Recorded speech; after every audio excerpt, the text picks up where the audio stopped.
excited that we get an opportunity to be able to sit and chat, and that Yes. we are going to be able to send this out to all of our fans and viewers on the Intuitive Woo! Arts Festival page after that. So, Andrea, I first met you at the James Bay Market Yeah. way Long time back in ago. the day. Yeah. Yeah. Yeah. And you were the coordinator there. And I was most likely asking if I could play music because that's what I do at a lot of markets. And so You got it's it. so cool when that I ran into you at the Intuitive Arts Festival. And then I discovered that you're into all this stuff too. How awesome is that? You know, it's cool. You were in just talking to Ellison, you were talking about your little one being 6 years old.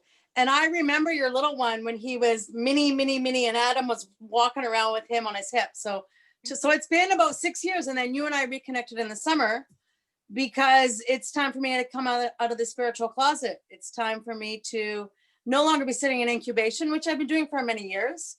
So I've got this fire lit inside of me. So it's time to get out there and start doing something. Call to action. Beautiful. So tell us about what you do and what you're going to be sharing at the Intuitive Arts Festival. Cool. Well, a couple of things. So I'm an Interfaith Metaphysical Minister. So that's a whole other dialogue unto itself. I went through a bit of a radical awakening in 2008. Everything kind of blew open, started seeing things, hearing things, feeling things, not really understanding it, as so many people who connect with the Intuitive Arts Festival and those that go through these kinds of awakenings experience. So I've really been trying to integrate and understand what's been going on. So from there, I was very much into the law of attraction around 2007 with the launch of The Secret. I mean, I'd been studying law of attraction back in 1999, where I was introduced to Esther and Jerry Hicks, where Esther channeled Abraham.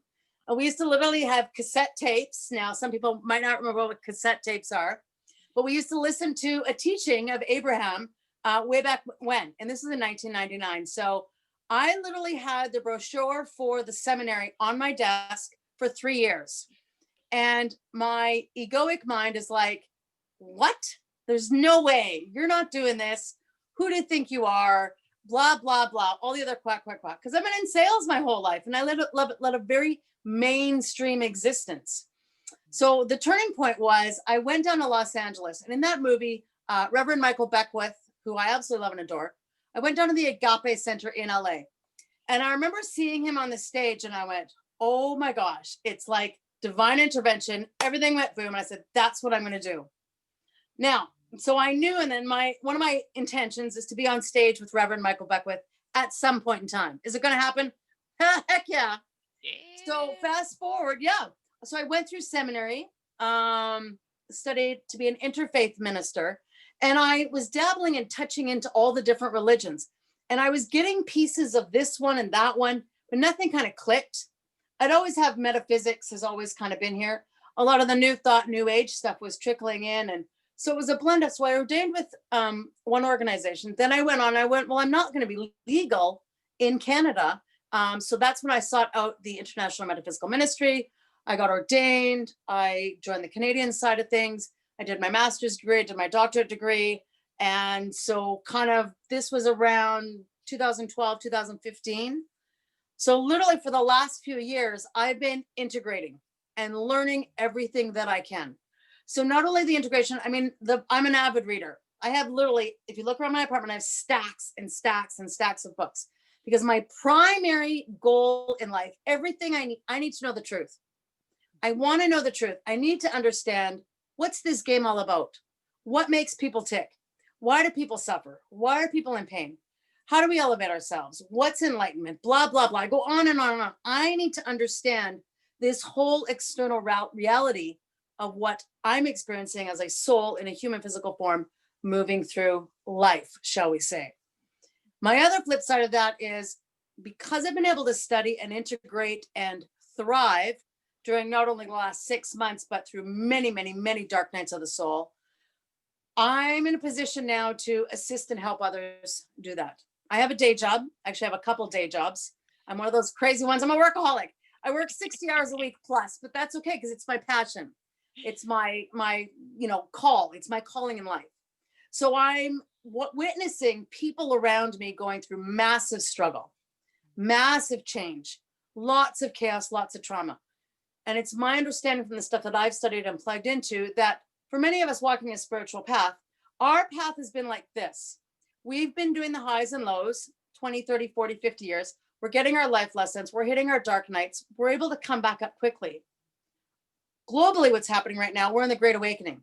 So what that means is the last 6 months, what many of us have gone through like this, all of humanity has gone boom. Humanity is now in what's called a dark night of the soul. And it's happening on a collective level. We're seeing it all around us. People are getting hit with one thing after another, whether it's death or financial loss or health challenges or relationship breakups. I mean, people are being gutted and ripped apart. So it is a collective dark night of soul.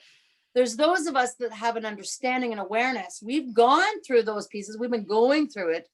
We have the tools and the capabilities and the awareness and understanding to know what's really going on. And we have a call to action. It is our call to action to be here for those that are going through their own individual awakening right now. So Absolutely. And that's the big role of light workers, right? Is absolutely. just to like to be those people that come in and that can just like hold space and just hold that energy and that vision Mhm. of love and peace. Because that is the eventual goal of what we want, for humanity is just for everyone to be able to thrive. And yeah, I the agree. ripping away is hard. It's a tough Yeah. one, eh? Yeah. Yeah. And it's, I've got a couple of colleagues and friends and they're going through like traumatic stuff, like not just one thing, but layers upon layers of things, and I interact with them and I says, I know there's nothing I can say that's going to make it better. And they're like, yeah, there isn't. I said, so you know what? We're just going to have a good laugh. If you need a hug, I'm here. If you need a shoulder to cry on, I'm here. And that's as simple as the role of a light worker. We just need to be there to hold an anchor light in really dark places. So I remind myself of that when I leave my house every day and I go into the mainstream world. My primary job is to hold an anchor light in potentially some very dark places. So whoever I encounter along the way, and there's a lot of people in a lot of fear. Fear is kind of running in the collective right now. My job is I don't take it personally. I kind of let it come in, roll off my back. And if I can bless someone along the way, if I can offer a smile, if I can offer a helping hand, it is literally that simple, the role of light workers right now. And we all, anybody on this call, anybody who's going to be participating in the Intuitive Arts Festival gets it. We are not here for our own individual egoic needs. We have a call to action. We're here for a reason and a purpose. And now is the time for us to truly step into that role as a light worker, as a healer, as a teacher, however it is that we choose to identify. Absolutely.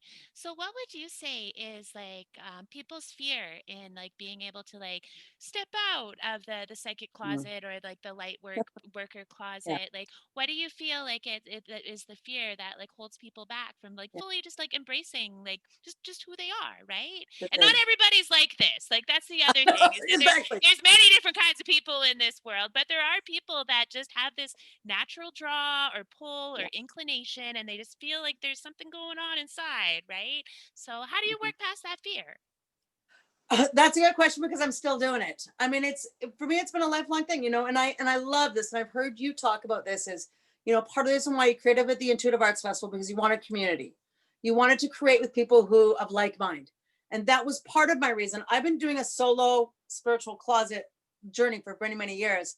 And I'm like, you know what? This isn't working for me anymore. This is not how I want to be expressing and experiencing life. I want to have conversations, with people like you, people who get it, people who are on that path, who've gone through dark nights of the soul, who understand the concept of what it means to be a light worker or a healer or a teacher or a mystic or any of those genres or labels that we can give. I want to connect with those people in whatever way, however way that looks. So getting over the fear, I believe part of it is there can be some karmic residual from past lives, which Mm. working with a healer is huge. I remember Andrea so profoundly. My second year of seminary, the first one I graduated from, I remember standing, and it was the night before, and we were rehearsing taking our vows to be a minister. I was literally, my whole body was shaking. There was tears streaming down my throat, and I had a frog in my, I could not choke the words out. And I absolutely know the rabbi at the time, it was cool. The dean was a pagan priestess, and the rabbi and the other dean was a Jewish rabbi. The rabbi came and stood, put his hands on my shoulders, and the pagan priestess stood in front of me. And whatever she did intuitively to ground and anchor my energy helped me clear whatever it was that I was bringing forward that was stopping or blocking or limiting from me moving forward. Now, light workers across the board will understand and know what it means to have limiting beliefs. Those thoughts that go in our head, call it the monkey mind, that just keeps rotating and rotating and rotating. It's comments like, I'm not good enough. Who do I think I am? I'm not skinny enough. I'm not wealthy enough. I'm too old. I don't have time. I don't have energy, blah, blah, blah. Goes on and on. It's all of those beliefs that we've internalized and we've chosen to believe they're true. Now, that comes from a very young age. It comes from our parents, comes from government, comes from religions, comes from the health industry, comes from mainstream media. All of these external sources tell us we're not good enough. You need to put yourself in this box or this bubble, follow this path in order to be labeled successful. Well, I tried that in my 20s and it didn't work at all. My 30s, I started to bust open a little bit. And that's when I discovered the self-development, self-motivation type stuff. Yes, I've done a Tony Robbins seminar and oh my God, I love him. Awesome. I really, really do. He kissed me right there. I will never forget that. I'll never forget that. Right. And then we come in, and then I came into my spiritual, understanding or not. But that's what we need to be conscious of is those thoughts, those limiting beliefs, all of that quack, quack, quack, monkey mind that tells us we're not good enough. We need to stop that. We need to block it. We need to reframe our brains. We need to start telling ourselves a new inner dialogue to get out of our own way and get on with living a wealthy, abundant, beautiful, magnificent, and fabulous life. Now, there's lots of great practitioners out there, limiting beliefs. For me, I'm a teacher. I'm a mystic. For me, it's very mind-based. And for me, it's the limiting. I want to get past the mind-based. I want to retrain my brain and focus on positive thoughts, positive affirmations, great self-talk as much as possible. Are there other ways to do it? Absolutely. Energy healers, those negative thoughts in our head, they manifest as physical blocks in the body. This is where all dis-ease comes from. It's from those negative thoughts we're teaching ourselves. So working with energy healers who intuitively are divinely inspired to move that energy out of the body, fantastic way to do it. Having a session with you, I had a tarot session with you in August, and you pushed me in a very gentle, loving, beautiful way to get out of my own way. And so there's depending on who you are, you're going to be resonating and you're going to be drawn to that person or that individual that's going to have the little niggling, the little nudge from spirit to get you out of your own way, to get in that creative flow and to do what it is that you're meant to do on this planet. And again, call to action. So many of us have that call to action. And it may not look as big and as grand as my energy, because yes, I take up a lot of space. But it could be something as, you need to be the best homeschooling mom and take care of those around you. We need to get out. We need to start turning every piece of green land that we've got into an organic farm. And we need to start creatively connecting with those individuals and feeding and taking care of people in our own community. My massage therapist has been out for 6 months. I'm looking for a new massage therapist because I know the importance of moving energy. Case in point, good friend of mine going through radical change, lots of trauma. She was breathing from here, from her chest, almost hyperventilating, talking, and I could just feel the pain. And that's where we need to interrupt the pattern and go, whoa, stop, just breathe. And we need to be the easiest tool we can all do is let's get into our belly and just start deep breathing. Just start taking those deep, slow breaths in the belly. Again, 60 hours a week, I'm in the mainstream world. You can bet money I'm taking regular bathroom breaks, going into the stall on my own, anchoring and grounding the energy and taking conscious breaths, bringing ourselves back into the body. That's one of many tools, tips, and techniques I'm going to talk about when we have our presentation. But it is the simplest, easiest thing to bring us back to center, bring us back into the body. Beautiful. You can tell I'm a little bit passionate about this stuff. Absolutely. I just know there's another way. I know there's another way. And I know that the power of love is stronger than the power of fear. But for all of us light workers that get it, we need to do everything we can to focus on love, to bypass the fear. Fear's got its place, but let's just put it on the back burner and let's override it with as much love and gratitude as we possibly can. Absolutely. And like that, I totally agree with you. Like spirituality is just that going home. It's connecting back to ourselves, connecting back to Mm-hmm. that love. And that's like one of the basic beliefs is that I have is that whoever created us like really loves us. Like look Yeah. at this place, right? Yeah. Like have you smelled a rose lately? Like it's so like we're surrounded Yeah. by this like amazing beauty, and it's just like sometimes we get these things in our minds and it Yeah. can just like separate us from that connection and that community and that Mm-hmm. love Yeah. that's all around. So I'm Yeah. really excited that you So are going to live. be talking about this at the Intuitive Arts Festival, and you're also going to be one of our angels as well Yes. for Yep. the festival. So, like, if anybody is going through, like, a big heart release, or maybe they had a Mm-hmm. reading that brought up some stuff, or Yeah. like, like a healing session, like, you can just like say, "Hey, Andrea, I want to, I just need somebody to talk to for a minute." And, Andrea is going Yeah. to be there just to help to kind of just to ease you through it. Cause like, at the end of the day, sometimes that's all we need is a smiling face that cares, Yeah. right? That's it. That's it. And for a lot of people, if they're in that fear trap and the fear is running, and you can't always get to that love phase, the beautiful reminder is let's go to gratitude. Choose something to be grateful for. Something as simple as, wow, the sky is blue. The colors of the fall are gorgeous. I have a fridge, I have food in my fridge right now. And if even that's a stretch, take it back a notch. We're coming to Thanksgiving weekend. So do something as a simple random act of kindness for someone around you that's going through struggle, and you will instantaneously feel better just by giving a piece of yourself to another person. And it is as simple as saying hello to someone, giving them a smile, saying thanks for being here. It's so simple, the little things we can do, because we never know when our interaction is going to can turn someone's day around from a dark gray sky kind of day to a sunny bright day. It's so simple. The rules of the game are so simple. We just kind of make it a little more difficult than it needs to be. Well, thank you so much, Andrea, for coming on and talking with me today. It's such an honor and a pleasure to hear your story. So I'm stoked. So Let's do catch it. Woo!